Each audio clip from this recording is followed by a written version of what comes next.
Hello, my friends. Welcome. My name is Joe. This is the Joe Martino Show. And today we are going to talk about what is wrong with our society. Okay, that's a little bit of an overstatement, but I do make that claim in the episode. And when I say we, you know it. My wife has stopped by and we discuss what are the benefits of engaging in conversations where you disagree with the other person's opinion.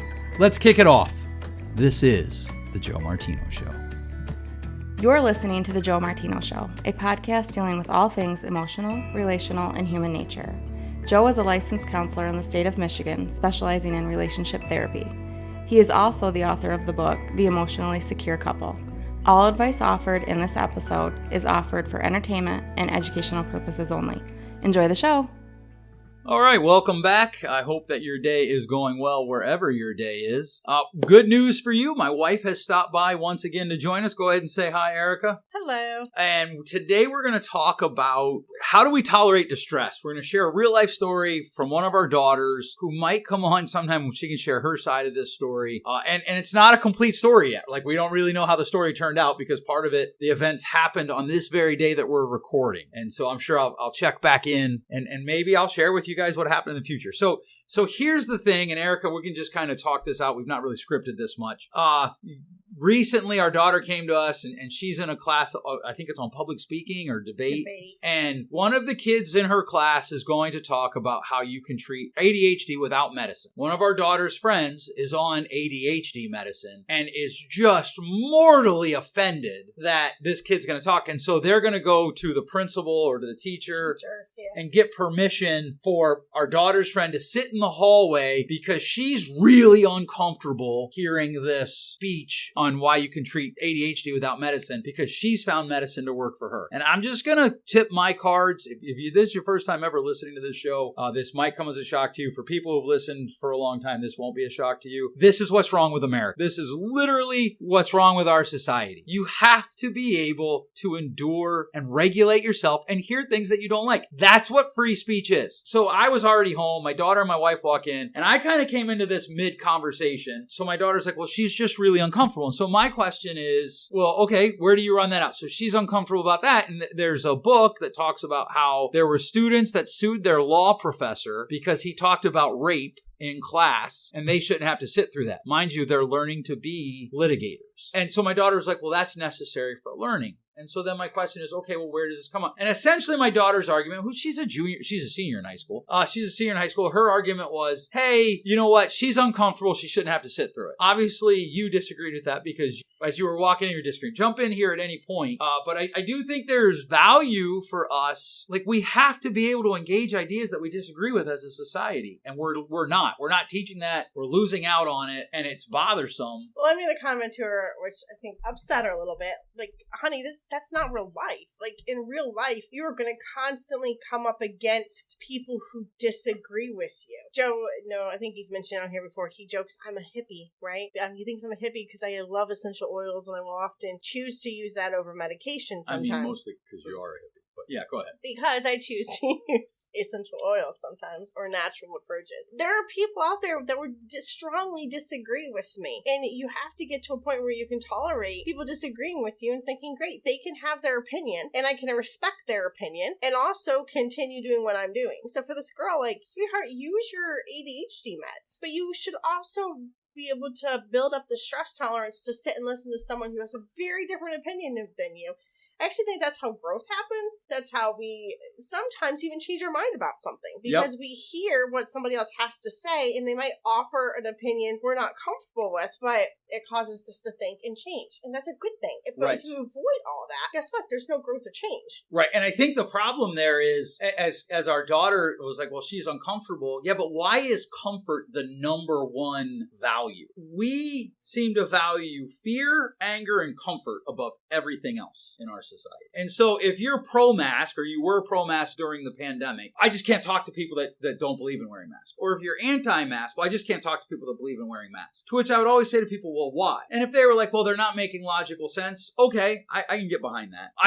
They won't listen. Okay, what does that mean? Well, they won't come off of their opinion. That's crazy to me that we're creating a society where, well, if I'm uncomfortable, that trumps your right to have an opinion and to talk about it. And usually we clean that up a little bit. We cover it up a little bit. And people say things like, well, you can have your opinion, but I don't have to listen to it. Well, in an academic setting, you actually do. If you're in a debate class, you actually do. And I don't know how it happened. I hope that the teacher said, no, too bad, you need to sit in the classroom. If he or she didn't, they did those students a disservice. I'd agree. And I give her the example of even the vaccine. I mean, you and I have some really good friends, and we had many, many conversations about the vaccine. Yeah. And you and I were on one side and they were on, well, the wife was more on the other side. But we ended up coming to a mutual place and hearing each other out in different arguments. And it was fine. And we learned through it. They learned through it. And it helped our friendship grow. I think they would say it. I don't think it hurt anything. And so you miss out on those opportunities when you avoid situations because they're uncomfortable or because it's something you don't want to hear. And I think I worry as a society, even as I see kids, if they don't like something or they don't want to hear it, they just disengage because we're not doing a very good job teaching our children that it's okay to be in distress. Yes. And it's okay to have to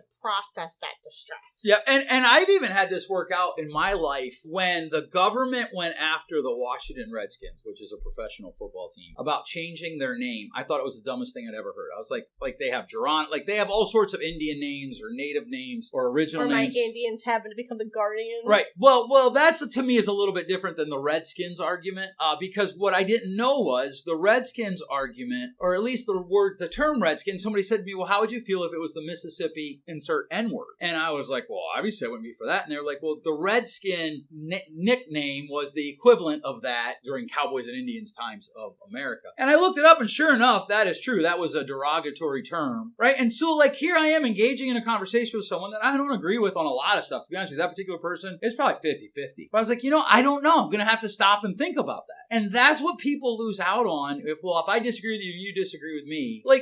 So I said to my daughter, I said to her, well, what's the harm? Well, she's uncomfortable. Yeah, but that's not harm. And that's where people get hung up. I don't like it, so it's harmful. No, it's hard. That doesn't make it harmful. But do you remember you and I were first together? I mean, I can kind of see where the kids get this from just a little bit, because I was a little bit like that when I was their age. But I grew up in a very conservative denomination. Won't name the denomination. It was Baptist. Hey, we're going to leave that part out. We weren't. You got a mouse in your pocket? We weren't. You could. And growing up, we were completely against alcohol. And I remember you wanting to have conversations about it. I'm like, no. But when I finally started having conversations with you, it helped me see a different perspective, and that perhaps what I've always been taught isn't correct about something. But my favorite illustration of that for us is when we lived in Springboro, and we were driving by one time and a SWAT place was about to take down a massage parlor. And I was like, what a waste of resources. Like, that's just dumb. As long as everybody's there willingly and they're all adults, why do we care? And you were like, oh, I can't believe you're saying that. I'm like, no, I think it's wrong. I think it's morally wrong what's happening there. But I don't think that as long as everybody's consenting, there are a lot of things that I think are morally wrong that should be a law. And you were just shut that conversation down 2 weeks or 2 months later. I don't remember. It couldn't have been a whole lot longer because we didn't live there that long. I heard you arguing with your dad using my arguments on why I was right. Now, what's funny is I remember that argument happening in Salisbury, but... No, it wasn't Salisbury. It was Ohio. I don't remember you and I hanging out much in Ohio because I had two little We kids weren't. We were apart. just driving somewhere. I mean, maybe. The only reason I know it was Ohio is because I remember when I heard you you were on the lower, that tri-level, you were in the lower level when you were talking to your dad, so...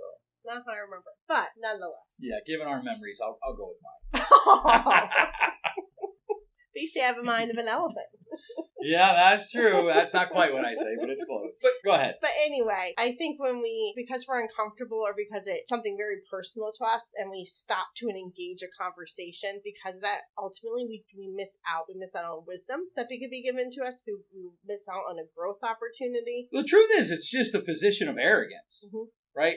It's I'm right, you're wrong. I don't have to hear what you're saying. And that's silly. I mentioned her when I was in college. I decided to, this very controversial subject, so I know I'm about to roll this on a podcast, but I asked my professor, I would like to do research on the benefits of co-sleeping. And she's like, well, I don't think that's a great idea because you're not going to find any research out there that could affect your grade. Right? Joe just snapped his head. And I was like, I'm pretty confident I can find the research out there and prove my point in this debate class that co-sleeping is actually beneficial for a kid. And I did just that. I don't know if I changed her mind, but she clearly had a very strong opinion that, I was not going to find the research I needed and that co-sleeping was bad. But hopefully she read it. Don't know if it changed her mind, but that's growth. That's where you get to see other people's perspective. And like you even said about the Redskins thing and think about it, okay, maybe there's some truth to this. Well, and even, one of the things that, especially about this topic that kind of blows my mind is we're talking about two high school students who are so convinced that they're right, they can't even hear why they might be wrong. And let's be honest, there are a lot of licensed professional mental health professionals that would hold the same view, that medicine should be the absolute last resort in treating ADHD. Mm-hmm. And they probably know a little bit more than my daughter and her friend. Now I don't necessarily, I'm not saying I agree with them or that anybody else has to agree with them, but we have to decide, what do we lose when we kill free speech for comfort? And what do we gain by keeping free speech? I am concerned that we are in a place where, everybody says, I keep seeing hopefully that'll just get edited out, but we're in a place where everybody agrees. That's a universal. That's a little dangerous, but almost everybody seems to agree. We can't talk about politics anymore. Why? Because we do stuff like this. Do stuff that's just stupid because, I don't want to be uncomfortable. I don't want to feel he's attacking me. No, not everybody who disagrees. I say this all the time. Not everyone who disagrees with you is a hater. And if somebody has an opinion that you don't like, listen to it and move on, right? Like the abortion topic. It kills me how that conversation gets framed in America in 2022. There are good people who disagree on that, and we're not going to move forward until we're willing to have conversations where we don't like what's being said. Well, even this young lady, I think it's important, and hopefully the teacher is letting her, or forcing her to sit in a classroom and hear something she might not agree with, because guess what my job is every day? I get to sit in a room with people where I look at them like, what? A lot of times. I don't. I say it in my head. I am faced with that in my job every day. So depending on what career you're going into, you might also be faced with people every day that you don't share the same belief with them. Right. Right. And you have to sit in the distress of how can I sit in a relationship with you and help you knowing that I don't share your belief? Well, even one of my favorite books is The Madness of Crowds by Douglas Murray. I'd encourage everybody to read it. Fair warning, if you there is a decent chance that there's going to be something in there that'll offend everyone, right? So my liberal friends are offended because he's a gay man who in his book says we have problems in how we're handling the trans issue with kids. He argues that we are damaging kids. People are like, well, you're not really gay then. That's insane to me. And he's like, well, my husband's over there. Now, my conservative friends are upset because he's gay and, whatever. But one of the things that runs is this idea that because I disagree with you or you disagree with me, not everything is this moral mountain that people think they live on. And I think that's the rub that gets people in trouble is, I have a friend that I know who's younger than me, significantly so, but still an adult. And in the last election, he was just at war with everybody. And somebody finally said to him, because he and I are talking over coffee, and somebody said to him, hey, just relax. Not everything is life and death. And he's like, we have an adversarial system, blah, blah, blah, blah, blah. Which he's not wrong in that, but the application is wrong. And this idea that I can't have a conversation. So church is important to us, right? It's important to our family. It is something that is important to us. Our faith is important to us. I have friends that are atheists, and they just think I'm wasting my time. How do we grow as a society if we can't hear opinions that we disagree with, right? And I did text our daughter. I asked her, I said, hey, what happened in this situation? And she texted me back. The kid ended up changing his topic before we were able to talk to the teacher, which is a bummer because this was an opportunity for real education to happen, which I'm afraid doesn't much. Correct. But it is what it is. Everyone's so worried about being offended. Yes. Which is a whole different podcast, right? Because we can actually control what we're offended at. Right. One of the jokes that is often said in our family is nothing makes you. It invites you, right? Anytime our kids say, oh, that made me angry. Nope. You felt anger. You chose to respond with with it. And you can choose to be offended or not be offended. Like, it always blows my mind when people are offended about something that somebody said that they don't even know. And I'm like, well, wait, you don't even know them. Like, or even it's cancel culture light, right? So I shouldn't have to listen to this kid give a speech on treating ADHD without medicine, is essentially the student's argument. I shouldn't have to listen to a pro-Trump supporter give a speech. I shouldn't have to listen to a pro-Biden supporter give a speech. And that's what's happening on college campuses. If a conservative shows up, and everybody that we disagree with, we get to call an extremist. Once you call them an extremist, it's a wrap. We don't have to deal with it anymore, which is stupid. So here's the thing. I want to just switch here a little bit. Here are some things that we would encourage our listeners to do. First of all, for yourself and then for your kids. Engage with people you disagree with. Have conversations with people you disagree with. And not just to prove them wrong. Engage to listen to them so that you can understand their opinion. And so think about their opinion. And yes. Yep. Yeah. There is a movement out there that you listen to respond. That's hogwash. Mm-hmm. You listen to understand. And so listen, think about their opinion. Ask questions. And don't ask counterpoint questions until you feel like you could really argue their point. One of the things I tell people all the time is pretend you're their attorney. And you have to be able to argue their case in court. In order to do that, you have to spend a lot of time listening. And if you don't do that, you're going to fail. So start by engaging with people that you disagree with. And then encourage your kids to do that. Encourage your kids to have conversations. So like with me and my daughter, I just said to her, okay, let's just assume you're right, that she shouldn't have to sit in. Where does that end? To which my daughter said, well, what do you mean? And so I started throwing out examples. Like, okay, let's talk about law students. What about them, right? And like, this is not a new thing for us. I've shared this story many times. In 4th grade, I had my daughter read a book that made claims that we would not agree with. But I did it because I knew she was going to be a questioner, and I wanted her to engage a robust plethora of ideas about how the world works. And you need to encourage your kids to do that. Don't let them skip. Like, I'll be honest with you, if it was my daughter who was saying, I want to sit out, I would have sent the teacher an email and said, don't let her. Make her sit through it, right? And I realize not everybody's going to agree with that as a parent approach, that's fine. But you have to consider your kids watch what you do, not what you say. So if you encourage them to engage other people, but you don't actually do it, you're going to lose that one. If you do it, but you don't make them do it occasionally, you're still going to lose, because that's your job as a parent, is to get them to build those muscles. And so that's what we want you, that's what we're hoping for today with this episode. Regularly engage people that you disagree with, because it will help you grow, and it'll probably bring a little bit of grace. We have this thing where we're able to just somehow vilify people that we disagree with. And it's just silly. And this might sound harsh, but it's pride and arrogance. It is pride and arrogance. I totally agree. If you think you're right on everything and you have no room to hear other people or I agree. To consider growth. Yeah, it's just arrogant. Yes. I'm so right that how dare you say something that I don't like? And why are your feelings supreme? That's always my question. Because the thing is, we know feelings are fleeting. I just read a meme today where a guy said, my wife just called me and she's mad at me and she doesn't want to talk to me. And the other side of the meme was like, well, what did you do? Nothing. She had a dream that I did something, right? And her feelings are legit. You've woken up before mad at me, you said, from a dream. You legitimately feel the anger. Often. Yeah, you legitimately feel the anger. That doesn't mean the anger is legit. And that's where people get hung up. And I did want to trace back to something. You cannot control that you feel offended. That feeling might literally come upon you. Wow, I'm offended. Yes. When we say, like, you get to choose, we get to choose every thought that comes into our mind. We get to hold it captive and we get to think, well, is this true? Do I have to be offended right now? Or could I look at it as, is somebody else expressing their opinion? I might just decide right now, I absolutely do not agree with it. I won't agree with it. Or I might decide, like, hey, I need to chew on this a little bit and see what conclusions I come to. That's what we mean by saying you get to choose if you were offended. Well, I mean, longtime listeners will know, I've talked about this a lot. A lot of times people believe something happens and I have a reaction to what happened. There's a middle step there that people skip over, which has been scientifically proven time and time again. Something happens, you have a belief about what happened, and your emotion comes from that belief. So if your belief is, I should not have to engage topics that upset me, or something that I believe in should not be allowed to be questioned, then of course you're going to be offended, right? And so now there are things, the anti-abortionists, they believe that abortion is killing a life, and so they're going to get offended, right? The pro-abortionists, they believe that that's a woman's right, so they're going to be offended. When we can't engage those types of conversations, and make no mistake, like, if you can't sit in a room and listen to a conversation as a high school senior about how something you're doing isn't the only way to treat what it is you're trying to treat, that person has a high chance of becoming an adult that can't have their beliefs on anything questioned. And that's what we're creating, and that's part of what I think is wrong with our society today, and something that we need to change is the rub of you can hear things that you don't agree with. Anything you want to end with?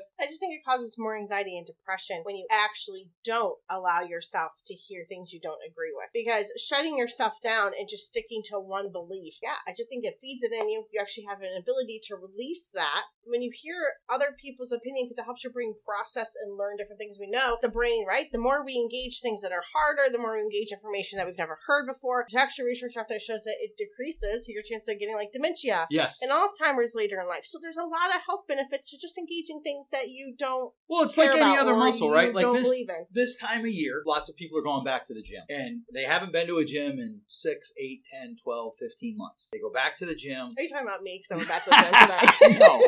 No. But what happens is most people don't stick with it because they do it once or twice and it hurts. And so they stop, they overdo it. And that's the same thing with engaging ideas that we disagree with. If you create a cluster where all you hear are things you agree with, and we're doing this younger and younger and younger, middle schoolers don't have to engage things that they don't agree with, right? Because mommy and daddy come rescue them, or mommy comes rescue them, daddy comes rescue them, whatever. As you make that run, what happens? That muscle atrophies. And so now you're 22 and you're working in a job. I remember one time I had a client who was 24 and she got a job at a local business that's very well known. I won't tell you what it is, but it's Amway. And she came to see me because she was contemplating quitting her job and she was depressed. Well, why are you depressed? Because I got a bad review at work. Oh, did you get a lot of bad reviews? Nope, just one. Well, what was in it? Well, they said that I'm late too often. Well, are you? Yeah, but it's hard to be there at 7 a.m. Oh, yeah. And she never came back because I was like, but if you're late, that's an either or. Either you're on time or you're not. But I guarantee you, in talking with her, she had never developed the muscle of you got to hear things that you don't like. For as much as I rail against sports, when they're done right, that's the best gift they give participants. Because you can try your best and still fail. You can get feedback that you don't like. People just don't want to do that anymore. And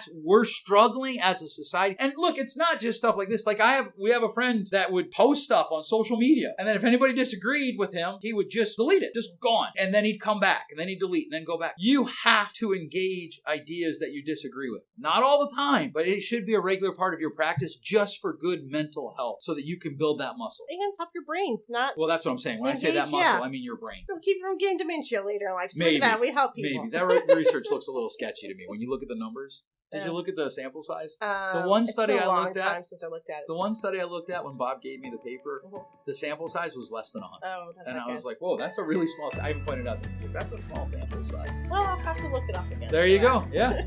All right. Thanks so much for listening. Listen, if you enjoyed this episode today, please share it with 3 of your friends. You can put it up on Facebook, send it to 2 other people. There's your 3 friends. We find value as humans when we share things with people that we find valuable for ourselves, and we just give it to them. If you have any questions, feel free to email me, joe@joemartino.com. Please put podcast in the subject line. Thanks so much for listening. We'll catch you next week. Thanks for listening. If you enjoyed today's show, please share with a friend. And hey, give us that rating in your podcast store. Until next time, change possible.